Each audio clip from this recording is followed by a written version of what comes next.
اسلام آباد کی تازہ صورتحال، بڑا کریک ڈاؤن آپریشن، احتجاجی قافلے کی باغ ڈور کس کے ہاتھ میں؟ بشرا بی بی علی امین گنڈاپور کو کس بات پر مجبور کر رہی ہیں؟ مہر بخاری نے حقیقت سے پردہ ہٹا دیا، بڑی بریکنگ نیوز دے دی۔ نجی ٹی وی کے پروگرام میں گفتگو کرتے ہوئے سینئر اینکر پرسن تجزیہ کار مہر بخاری نے کہا کہ حکومت کا احتجاجی قافلے کے خلاف کریک ڈاؤن آپریشن کا فیصلہ کسی بھی قسم کے مذاکرات سے صاف انکار کر دیا۔ پاک فوج کا ڈی چوک کا مکمل کنٹرول، آئی جی کو مظاہرین سے نمٹنے کا کھلا اختیار دے دیا گیا۔ چائنا چوک پر موجود مظاہرین کے خلاف سیکیورٹی فورسز نے پوزیشن سنبھال لی۔ ڈی چوک کی طرف بڑھنے والوں کو فوری گرفتار کرنے کے احکامات جاری کر دیے گئے ہیں۔ مہر بخاری نے بتایا کہ اسلام آباد کا بلو ایریا میدان جنگ کا منظر پیش کر رہا ہے۔ مظاہرین کا پولیس پر پتھراؤ، رد عمل میں پولیس کی شیلنگ کے باعث سانس لینا بھی دشوار ہو گیا ہے۔ بلو ایریا مکمل بند، گاڑیوں کو بھی ہٹا دیا گیا۔ تمام راستوں پر سیکیورٹی فورسز کی بھاری نفری تعینات، ہزاروں احتجاجی مظاہرین بھی موجود ہیں۔ مہر بخاری کا کہنا تھا کہ بشرا بی بی علی امین گنڈاپور کو ڈی چوک کی طرف پیش قدمی کرنے پر مجبور کر رہی ہیں۔ کارکنوں کو بار بار یہ ہدایات دی جا رہی ہیں کہ وہ علی امین گنڈاپور کو فالو کرتے ہوئے ڈی چوک کی طرف آگے بڑھیں۔ دوسری جانب حکومت کا دعویٰ ہے کہ احتجاجی قافلے کی باغ ڈور وزیر اعلیٰ علی امین گنڈاپور کی بجائے بشرا بی بی کے ہاتھ میں ہے۔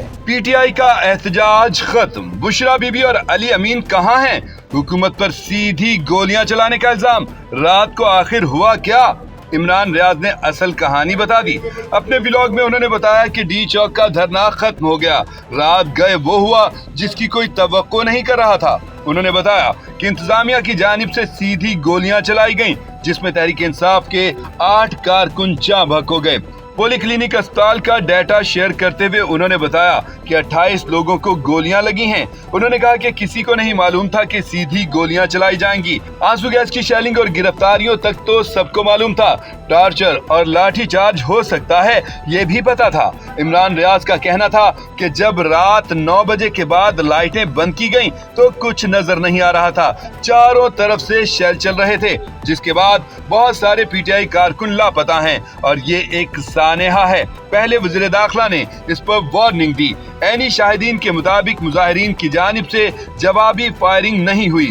حکومت نے وہ راستہ اختیار کیا جو کبھی کوئی حکومت نہیں کر سکی، جس پر پی ٹی آئی نے پریس ریلیز جاری کر کے احتجاج کو ختم کر دیا۔ عمران ریاض نے بتایا کہ یہ فیصلہ کسی کور کمیٹی نے نہیں کیا، صرف چند لوگوں نے کیا ہے۔ عمر ایوب، شبلی فراز، بیرسٹر گوہر، سلمان اکرم راجہ اور علی امین گنڈاپور ان میں شامل ہیں۔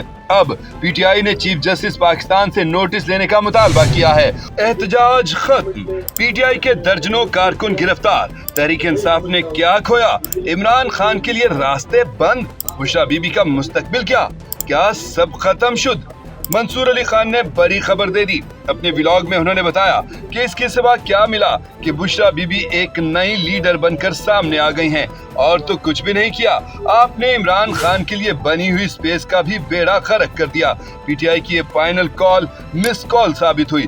منصور علی خان نے بتایا کہ لیڈرشپ پیچھے تھی، کچھ لوگوں نے ڈی چوک پر کنٹینر والی دیوار کو بھی کراس کر لیا تھا، جس کے بعد ان کارکنوں کو واپس بلانے کے اعلانات کیے گئے۔ انہوں نے کہا ایک خبر یہ آ رہی ہے کہ بشرا بی بی اور علی امین کو ایک محفوظ راستہ دیا گیا ہے، کارکن منتشر ہو گئے اور یہ پی ٹی آئی کے لیے بہت برے طریقے سے ختم ہوا ہے۔ اب اس کے لیے ایک کاؤنٹر بیانیہ بنے گا کہ ہم ڈی چوک پہنچ گئے، یہ کر دیا وہ کر دیا، لیکن بیانیہ تو بڑھ گیا۔ یہ تو کفن باندھ کر آئے تھے، عمران خان کو لے جانے آئے تھے۔ اب کیا ہوگا؟ جو کارکن جاں بحق ہو گئے ان کے خاندانوں کو کون جا کر جواب دے گا؟ گولی مار دیں گے لیکن مذاکرات نہیں کریں گے، عمران خان کے ساتھ جھوٹا وعدہ، اب بس بہت ہو گیا۔ علی امین گنڈاپور اور بشرا بی بی فیصلہ کب کریں گے؟ فواد چودھری نے اندر کی پلاننگ بتا دی، بریکنگ نیوز دے دی۔ نجی ٹی وی کے پروگرام میں گفتگو کرتے ہوئے سابق وفاقی وزیر فواد چودھری نے کہا کہ وفاقی وزیر کہتے ہیں گولی مار دیں گے لیکن پی ٹی آئی سے مذاکرات نہیں کریں گے۔ فواد چودھری کا کہنا ہے کہ حکومت شرپسندوں سے مذاکرات کرنے کے لیے تیار ہے، لیکن پرامن احتجاج کرنے والوں سے مذاکرات توہین آمیز ہیں۔ فواد چودھری نے بتایا کہ عمران خان کو کہا گیا ہے کہ کچھ دن میں سیاسی قیدیوں کو رہا کر دیں گے، پہلے بھی یقین دہانی کرائی گئی تھی لیکن عمل درآمد نہیں ہوا۔ پی ٹی آئی والے اس بار اقدامات دیکھنا چاہتے ہیں، وعدوں پر یقین نہیں کر رہے۔ علی امین گنڈاپور اور بشرا بی بی نے بھی اقدامات دیکھنے کے بعد فیصلے کا کہا ہے۔ فواد چودھری کا مزید کہنا تھا کہ یاسمین راشد سے کون سا بدلہ لینا ہے جو بغیر مقدمہ جیل میں رکھا گیا ہے؟ شاہ محمود قریشی پر ٹرائل ہی چل رہے ہیں، ثابت کچھ نہیں ہوا۔